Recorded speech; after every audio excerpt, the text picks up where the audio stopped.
dusubire muri Repubulika Iharanira Demokarasi ya Kongo, aho Minisiteri y'Itumanaho ndetse n'itangazamakuru bamaze gusohora itangazo rivuga ku byemezo byo guhagarika amashuri mu bice bitandukanye bya Goma ndetse na Bukavu.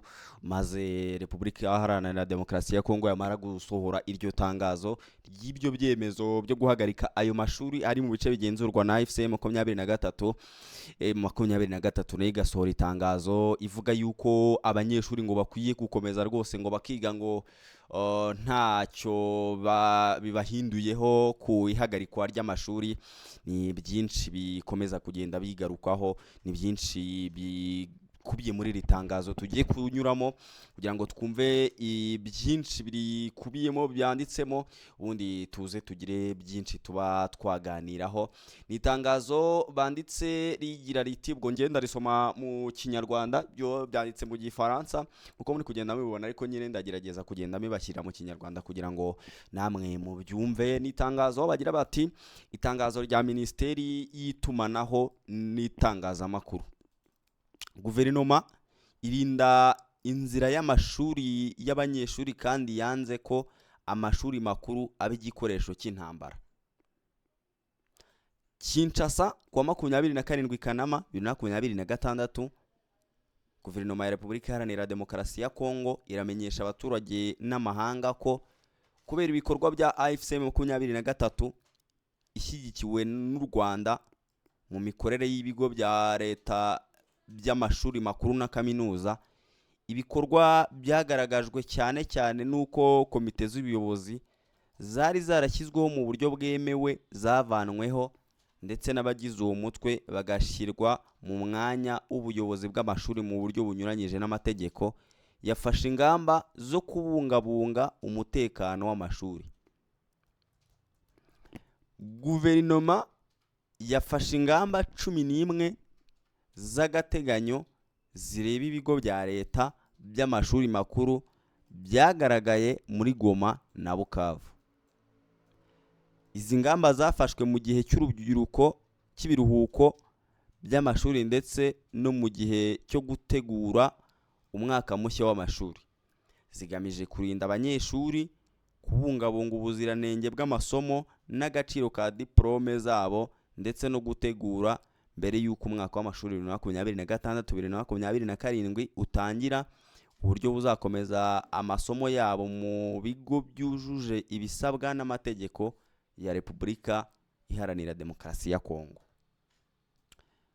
Guverinoma ivuga ko izi ngamba atari ugufunga burundu amashuri makuru muri Kivu y'Amajyaruguru na Kivu y'Amajyepfo, kandi ko atari ugutererana abanyeshuri cyangwa abaturage batuye mu duce dutuwe n'abari mu duce twigaruriwe. Ubumenyi n'iby'abanyeshuri bamaze kugeraho mu masomo yabo bizakomeza kurindwa no kubahirizwa, kandi abanyeshuri bazasabwa gutangira amasomo yabo batarasubiye inyuma. Izi ngamba zizakomeza gukurikiranwa kandi zisuzumwe hashingiwe ku mpinduka zizaba mu bijyanye n'umutekano, gusubizaho ubutegetsi bwemewe n'amategeko, ndetse no kongera imikorere isanzwe y'ibigo birebwa. Izi ngamba zashyizweho ku mategeko. Guverinoma ivuga ko izi ngamba zishingiye ku ngingo ya 42, 43 na 45 z'itegeko nshinga, ndetse n'itegeko nomero 14004 ryo kuwa 11 Gashyantare 2014 rigenga uburezi bw'igihugu. Zishingiye kandi ku mahame akubiye mu ngingo ya 13 y'amasezerano mpuzamahanga yerekeye uburenganzira bw'ubukungu, imibereho n'umuco, ingingo ya 17 y'amasezerano ya Afurika y'uburenganzira bwa muntu n'abaturage, amahame ya UNESCO yerekeye ubwigenge bwa za kaminuza, ubwisanzure mu burezi no kurengera uburezi, ndetse na resolution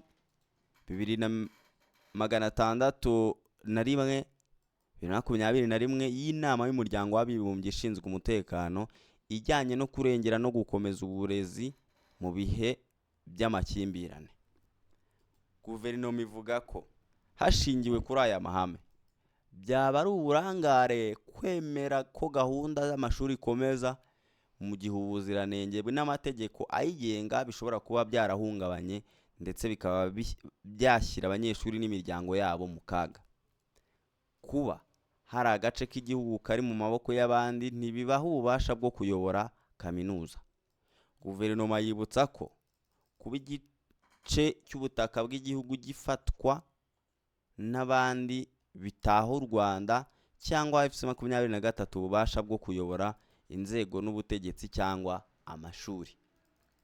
Ivuga ko komite y'ubuyobozi yashyizweho mu buryo bwemewe n'amategeko ariyo yonyine ifite ububasha bwo kuyobora ibigo birebwa.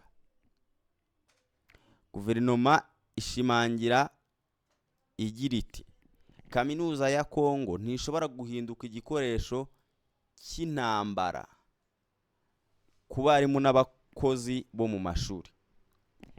Guverinoma kandi iributsa ko leta itigeze ireka abarimu nubwo hari ingaruka zatewe n'imirwano. Abarimu bemewe n'amategeko bazakomeza kubona imishahara yabo, harimo n'abimuwe, abahunze cyangwa babuze uko bakomeza gukora akazi kabo kubera umutekano muke. Ku bijyanye n'abakozi bashobora kuba baragiranye ubufatanye na FC23, guverinoma ivuga ko buri kibazo kizajya gisuzumwa hakurikijwe amategeko n'uburenganzira bwo kwiregura. Repubulika Iharanira Demokarasi ya Kongo ivuga ko ikomeje gushimangira ko abantu barwanya intambara, ariko ikavuga ko ibyo bidakwiye kuyibuza gufata ingamba ku bantu bashobora kuba barinjiye mu bikorwa byo kugirira igihugu nabi cyangwa kugishyira mu ntambara. Kwigarurira agace ntibihita bivuga ko serivisi zose za leta zihagarara. Guverinoma kandi isobanura ko kuba agace k'igihugu kari mu maboko y'abarwanyi bidahita bivuga ko serivisi za leta zose zihagarara. Mu nzego zose, guverinoma ya Repubulika Iharanira Demokarasi ya Kongo ivuga ko ikomeza kwita ku nzego za leta, gushyigikira imikorere yazo no gukora ibishoboka byose kugira ngo serivisi zikomeze kugera ku baturage baba muri utwo duce. Umwanzuro: guverinoma ya Repubulika Iharanira Demokarasi ya Kongo yongeye gushimangira ko yiyemeje kurinda abanyeshuri, kubungabunga inzira yabo y'amashuri ndetse no kurengera agaciro ka diplome zabo. Yirongera kandi gushimangira ko izakomeza kurengera uburenganzira bw'abarimu bemewe n'amategeko. Mu gihe kimwe, guverinoma ivuga ko izakomeza gufata ingamba zikenewe kugira ngo ihagarike ibikorwa bya agression, isubizeho ubutegetsi bwa leta mu duce twigaruriwe kandi isubizeho imikorere isanzwe ya Repubulika n'inzego zayo. Aho ngaho niho itangazo cyangwa iyi baruwa yo kumenyesha abaturage ubu butumwa bwagenewe abaturage burangirira. Ariko icyumvikanamo nuko guverinoma ngo ku giti cyayo itigeze ihagarika imishahara nk'uko byavuzwe ku barimu cyangwa abakozi ba leta, ariko bakora mu buryo bwashyizweho na leta. Niba bemera yuko bazakomeza kubahemba, ibyo ngibyo bihita byumvikanisha yuko uwabahaye akazi cyangwa leta muri rusange yizeye cyangwa ishaka gukomeza gukorana nabo.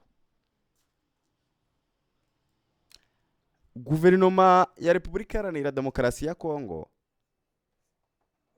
ivuga ko yo yafashe ingamba 11, ariko izo ngamba bakavuga ko ari ingamba z'agateganyo ku bigo bya leta, iby'amashuri makuru ndetse na za kaminuza byo mu mujyi wa Goma na Bukavu, nyuma y'uko AFC 23 ihigaruriye ndetse ikaba ari iri kugenzura ibyo bice, aho guverinoma ivuga ko izo ngamba 11 zafashwe zigamije kurinda abanyeshuri, kubungabunga amasomo ndetse no kurengera agaciro ka diplome zabo. Ariko ibyo ngibyo bakabivuga nyine ngo mu mwanya wo kwirinda yuko ngo bafunga burundu amashuri, nk'uko benshi bagiye babigarukaho nyuma y'uko babonye iriya tangazo, bavuga ko nyine ngo leta yaba yafunze burundu amashuri akorera muri Goma ndetse na Bukavu. Leta kandi yavuze ko abarimu bemewe, ako kantu tugasubiremo neza, abarimu bemewe, ko turaje turebe ngo abemewe ni bande. Abarimu bemewe bazakomeza guhembwa, harimo n'abimuwe cyangwa babuza ko bakomeza akazi bitewe n'ibibazo by'umutekano. Guverinoma kandi gashimangira ko